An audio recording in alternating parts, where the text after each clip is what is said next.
Hello everyone, আসসালামু আলাইকুম। কেমন আছেন সবাই? আই হোপ সবাই অনেক বেশি ভালো আছেন। তো আজকে রাত্রে দিনের রান্না করলাম কচুরলতি আর চিংড়ি মাছ দিয়ে। আমার কিন্তু অনেক ফেভারিট।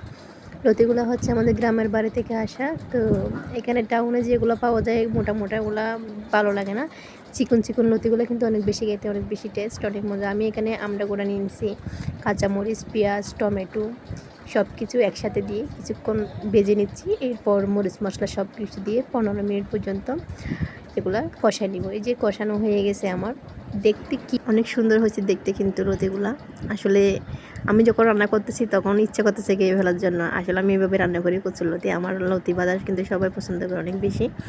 তো লুচান লুচান করে রান্না করে, ঝুল টুল একদম দিব না তেলের উপর। আর এখানে আমি কিন্তু আবার টক ইউজ করি। আমি সবসময় যে কোনো যে লতিতে টকটা ইউজ করব। যেমন ধরেন আপনার কচু জাতীয় লতিতে সবসময় টক ইউজ করা যাবে, কারণ গলা ধরে যায় বা গলা চুলকায়, এটার জন্য টক ইউজ করতে হবে। আমি এখানে আজকে টক বেশি ছিল না, আমি আমড়া গোড়া দিয়ে দিছি। তো লেবুর রস দিতে পারি না, কিন্তু লেবুর রস দিলে টেস্টটা আরও কিন্তু অনেক বেশি ভালো আসে। দেখেন কচুর লতির কালারগুলো কত সুন্দর আসছে। আপনারা কীভাবে রান্না করেন একটু জানাবেন কমেন্ট বক্সে। আমি কিন্তু এভাবে রান্না করি। দেখেন আমার কচুরলতি অলরেডি হয়ে গেছে। আজকে তো অনেক ভাত খাওয়া হবে। তো সবাই ভালো থাকেন, সবার জন্য দোয়া রইল। তো আমি আজকে ভাত নিয়ে নিলাম কচুরলতি দিয়ে। আমার কিন্তু আজকে শুধু লতি দিয়ে ভাত খাবো, আজকে আমি অনেক ভাত খাবো।